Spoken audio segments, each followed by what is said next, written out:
So SoFi stock had a pretty strong day today, guys, as three of the four major indices in the United States also had green days, right? The VIX went down 6%. We had Bitcoin up, gold, silver, oil, pretty much everything went up except for the Qs, guys. So we have to break down SoFi, the markets, the charts, where my head's at, what I'm looking to do. You guys know the drill, so hit the like button, make sure to subscribe, join my Patreon if you want to keep up with my portfolio updates, my trades, investments. If you want to be a part of my private Discord, all that's linked down below, guys, pinned in the comments in the bio, or go to stasurfest.com/Patreon. And now, cheers. Got my good old water today. No more coffee for me today, guys. I appreciate you all for tuning in, and let's dive into it. So, SoFi had a 4.3% green day today, and we hit 1875 earlier in the day. So at one point, we were up,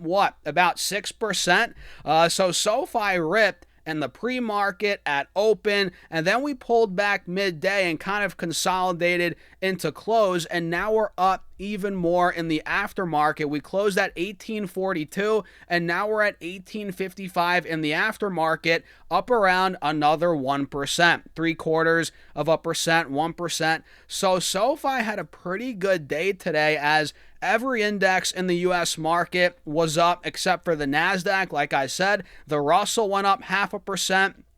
Dow and the S&P each went up around 0.25%, so it wasn't a crazy green day, but it was one nonetheless. And one point worth mentioning is SPY, the Dow, the Russell, pretty much all these indices, even though we had a nice green day, we were up even more earlier. You know, we actually sold off for a good chunk of the day on the intraday chart. You guys see it. A lot of the green came earlier, and if we held those gains, we would have had an even crazier green day, obviously, right? But we slipped into close and still held on at the end of the day as the VIX went down 6%.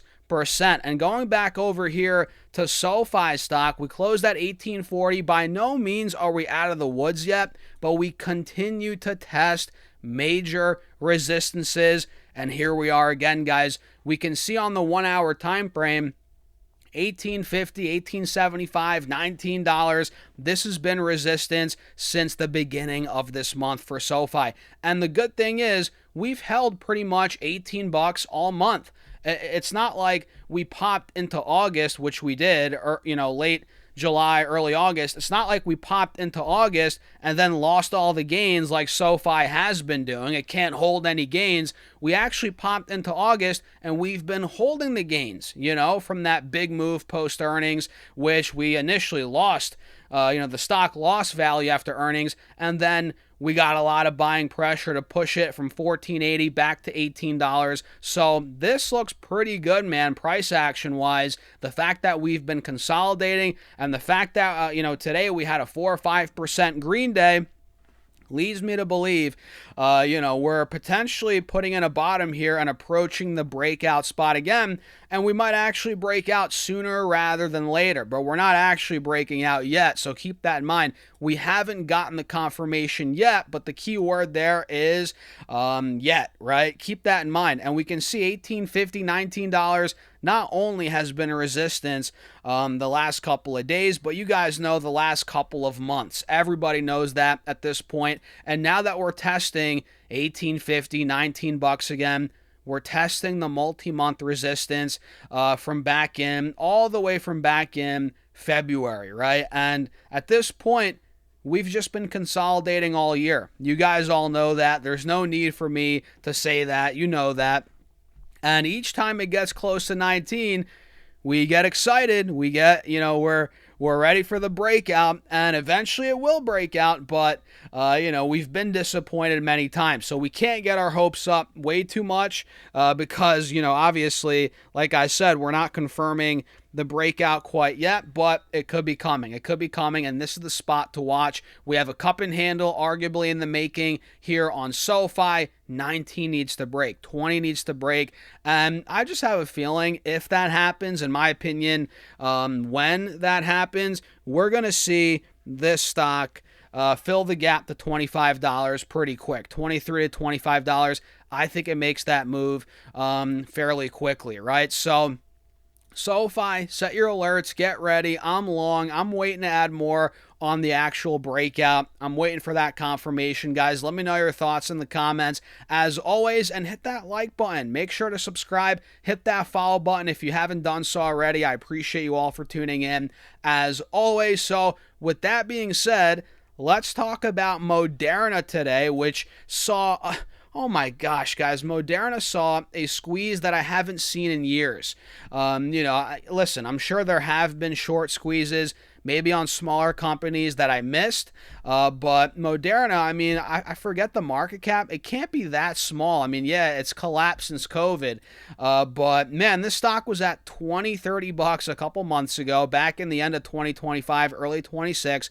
And just a couple days ago, we were at $60, and this stock went up 180% today, right? Talk about shorts getting blown out. Talk about a squeeze here, and this comes after very good news regarding a clinical trial associated with their CanSine. I mixed those two words together. Their cancer vaccine, right? We got some good news out of that with Merck, which we're not going to go too deep into in this video. But there was a huge breakthrough with Moderna's cancer vaccine, and this caused the broader biopharma rally today, and obviously the short squeeze in Moderna. So this is very good news for Moderna. And you guys know when it comes to biotech companies, these pharma companies, whatever you want to call them, they're one trial away. They're one regulatory approval away. They're one, phase, next phase in the trial away from the stock going berserk. They're one, approval away, this, that. And Today was that day for Moderna. Combine the fact that we got some breakthrough news regarding that cancer vaccine. Combine that with the fact that it was heavily shorted and shorts had to cover. They were forced to cover. That's what got this type of move. And it just kept going up and up and up throughout the day. It's actually up even more in the aftermarket. I mean, this is a short squeeze, guys. Textbook, man. This thing, and yeah, it would have went up even if there weren't many shorts in the stock, but it wouldn't have went up this much. 180%, guys, unbelievable. And we closed at 174, and it hit 194 in the aftermarket, up another 12%. So Moderna, I would not touch it here. Listen, I would not buy it here, but I'm watching it, and when things fizzle off or fizzle out, maybe it might be time to buy some puts on Moderna. I don't know, man. A pullback's got to be coming, but it might be a little too early to play that. Let's let it ride a couple more days. Let's see what it's able to do. So that's a quick rundown on Moderna, on SoFi. Let's see what else did well. A lot of stocks did well today. I mean, we covered these earlier. The crypto stocks, software did pretty well today.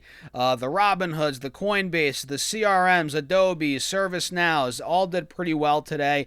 The Palantirs, the big techs. I mean, Apple's now back at 316. It sure looks like Apple's starting to break back through. I knew I should have bought some. At 300. I didn't. Now we're already pushing 320. I mean, that would have been a good trade in and of itself, 4 or 5%. It is what it is. It's probably going to break through now and go to all-time highs again. You guys know how that goes. But Apple had a great day. Amazon, big tech, you name it. What was down today? A lot of these AI stocks. The Neo Clouds, some of the optics plays, some of the picks and shovels. Space stocks got hit today. GLW got hit 5%. Nebius went down a good chunk, 9-10%. CoreWeave got squashed, which I'm kicking myself, guys. I was literally about to buy puts on CoreWeave and Nebius for that matter, but Nebius spooked me a little bit. If I bought puts on Nebius, I would have had to hold through one painful day. Now it's collapsing, so I would have made money. But CoreWeave was the safer play, quote unquote, for puts. And I was watching them at 105, 110 on CoreWeave. I was so freaking close to taking that trade. Now we're at 90. Shoulda, woulda, coulda. I would have made money on it. Now the mistake I would make is chasing that trade, buying puts on CoreWeave now when it's already flushed out a lot of sellers. I feel like that would not be the right move. You know, it could go lower, but a snapback is way more likely now with this flush out. So the Neo clouds are down, but I don't think for much longer, honestly, man. I think we'll get a snapback there. Nvidia's slipping, which I'm not surprised. We'll cover that maybe in another video. But for now, that's it. Hit the like button, guys. Let me know your thoughts in the comments. And don't forget to join the Patreon if you want to keep up with my portfolio updates, my trades, investments, how I trade options, and if you want to be a part of my private Discord, all that's linked down below, pinned in the comments, or go to StasserFest.com/Patreon. And with that being said, cheers. I'll see you all in the next video.